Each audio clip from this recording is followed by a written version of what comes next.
नमस्कार दोस्तों, क्या आप भी अपना घर या प्लॉट लेना चाहते हो? परंतु यहाँ प्रॉब्लम है, अगर आपको डॉक्यूमेंट्स के बारे में कोई भी जानकारी नहीं है, तो हमारा आज का वीडियो इसी विषय पे होने वाला है, जिसमें हम आपको डॉक्यूमेंट्स से रिलेटेड सारी जानकारी देंगे। तो अभी तक अगर आपने मेरे चैनल को लाइक और सब्सक्राइब नहीं किया है, तो काइंडली अभी कर दीजिए।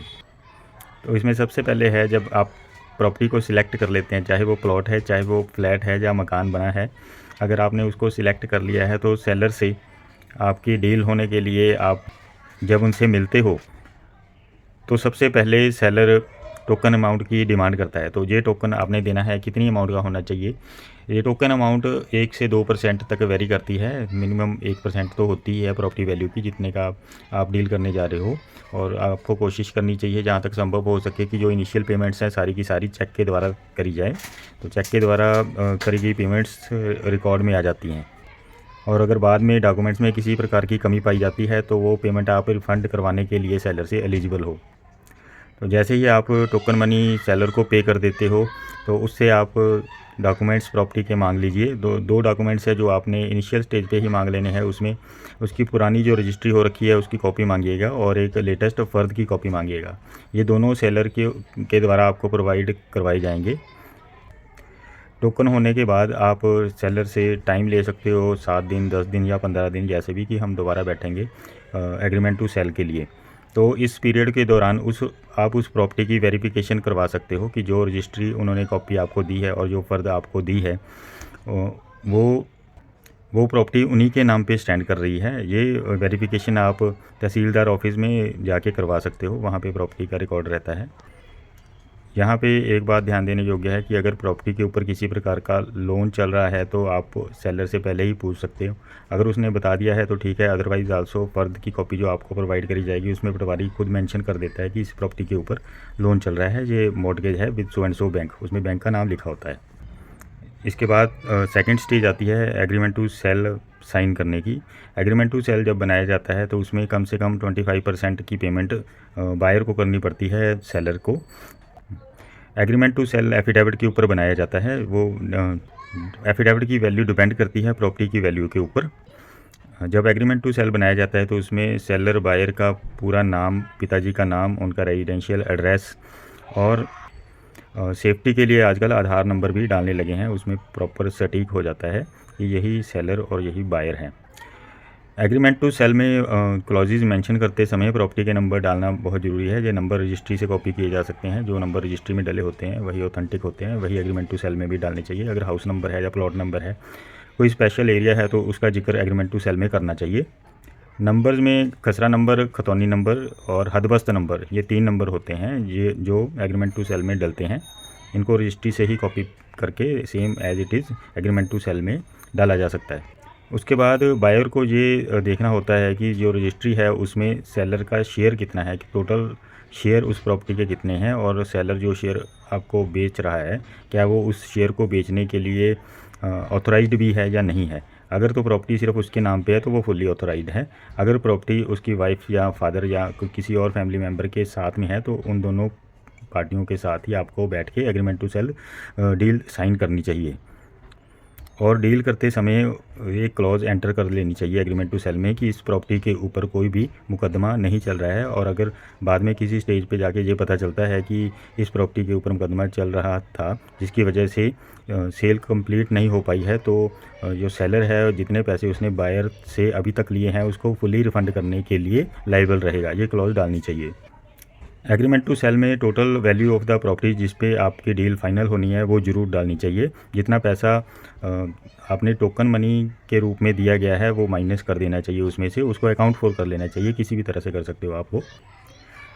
एग्रीमेंट टू सेल में अगर एक क्लॉज डाली जाए कि अगर बाद में सेलर इस चीज़ को बेचने से मना कर देता है, तो उसको डबल ऑफ द अमाउंट जो बयानी की है वो रीपे करनी पड़ेगी। ये क्लॉज डलती है। और बायर की तरफ से अगर उसने सौदे को आगे बढ़ाने से मना कर दिया, तो उसके द्वारा पे करी गई पहली अमाउंट फॉरफिट कर ली जाती है। ये क्लॉज डाली जाती है एग्रीमेंट टू सेल में। एग्रीमेंट टू सेल में ही रजिस्ट्री की डेट निश्चित कर ली जाती है कि उसमें टाइम दे दिया जाता है 60 डेज़ या 90 डेज़ का। उस टाइम पीरियड के दौरान बायर को रजिस्ट्री करवानी होती है फुल पेमेंट करने के बाद।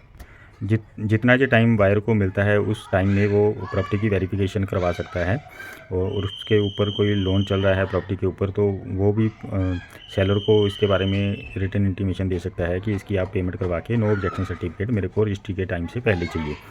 यहाँ एक बात ध्यान देने योग्य है कि अगर प्रॉपर्टी के ऊपर कोई लोन चल रहा होता है तो जो बैंक होता है वो उस प्रॉपर्टी के ऊपर मॉर्टगेज दर्ज करवा देता है तहसीलदार ऑफिस में। अगर एक बार मॉर्टगेज दर्ज हो गया तो उस प्रॉपर्टी को कोई सबसे पहला अधिकार उस प्रॉपर्टी के ऊपर बैंक का होता है।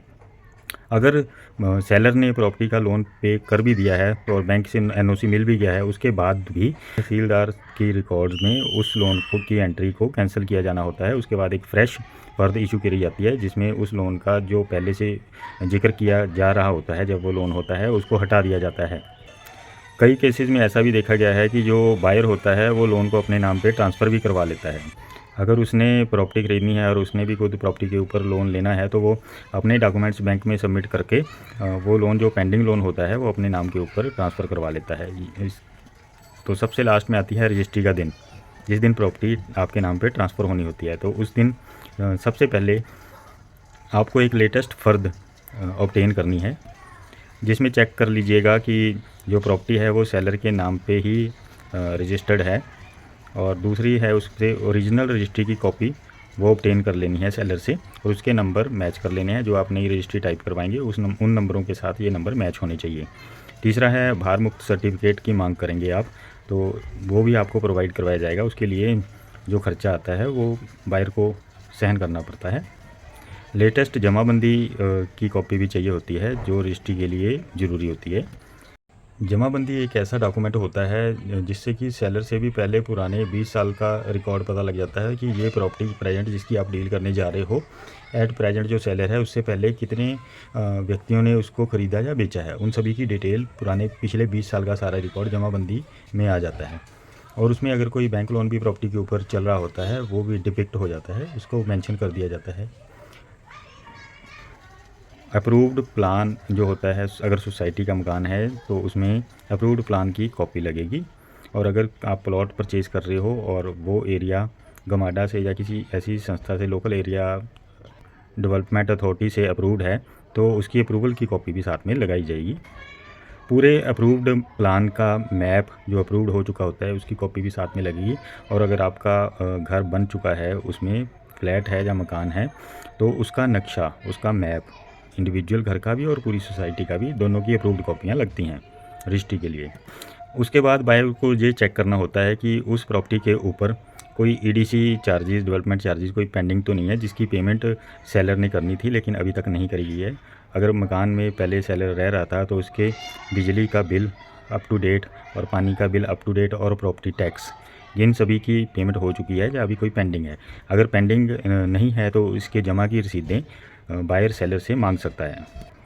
अगर प्रॉपर्टी के ऊपर पहले से लोन चल रहा हो तो बायर के द्वारा सेलर से नो ऑब्जेक्शन सर्टिफिकेट जो बैंक इशू करता है उसकी डिमांड करनी चाहिए।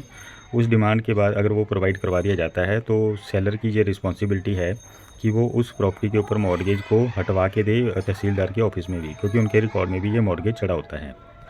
इसके लिए एट प्रेजेंट जो सिस्टम है, बैंक एक ईमेल करता है तहसीलदार ऑफिस में और उनको रिक्वेस्ट करता है कि इस प्रॉपर्टी के ऊपर जो लोन था वो पे कर दिया गया है, अब आप इसके ऊपर लोन हटा दीजिए। लोन की एंट्री जो रिकॉर्ड्स में है उसको नल एंड वाइड कर दीजिए। उसके बाद तहसीलदार ऑफिस में से नई फ़र्द निकाली जाएगी जिसके ऊपर वो लोन की एंट्री कैंसिल होने के बाद आपके नाम पे प्रॉपर्टी शो हो जाएगी। इसके पश्चात विटनेस की बात आती है, तो जब आप एग्रीमेंट टू सेल करेंगे तब भी आपकी तरफ से 2 विटनेस होने चाहिए। और दूसरा, जब रजिस्ट्री की बात होती है तो रजिस्ट्री के टाइम पे भी विटनेस की गवाही पड़ती है। तो फर्स्ट जो विटनेस है वो नंबरदार की पड़ेगी और दूसरी विटनेस है जो वो आपके अपने किसी जान पहचान वाले रिश्तेदार या दोस्त मित्र की डाल सकते हो विटनेस आप। इसके बाद टाइप की हुई नई रजिस्ट्री तहसीलदार ऑफिस में जमा हो जाती है और डॉक्यूमेंट्स की वेरिफिकेशन के बाद आपकी वहाँ पे फ़ोटो होती है। आपको बुला के सेलर की और बायर दोनों की फ़ोटो होती है। तत्पश्चात आपसे सेलर से तहसीलदार ऑफिस में इंक्वायर किया जाता है weather he has received the full amount और नॉट। अगर वो बोल देता है कि मेरे को पूरा पैसा मिल गया है तो तहसीलदार साहब रजिस्ट्री को साइन कर देते हैं। और साइन होने के प्रोसेस में, फ़ोटो होने के प्रोसेस में 2-3 घंटे का टाइम लग सकता है। तो सेम डे ही आपको वो कॉपी रजिस्ट्री की मिल जाएगी। तो ये था सारा प्रोसेस जिसको जानकर आप और डॉक्यूमेंट के बारे में जानकारी लेके आप लाभ उठा सकते हैं। ऐसे ही और वीडियो देखने के लिए आप मेरे चैनल को सब्सक्राइब कर लीजिए और बेल आइकन को भी दबा दीजिए ताकि जब भी कोई नया वीडियो आता है तो आपको उसकी नोटिफिकेशन मिल सके। धन्यवाद।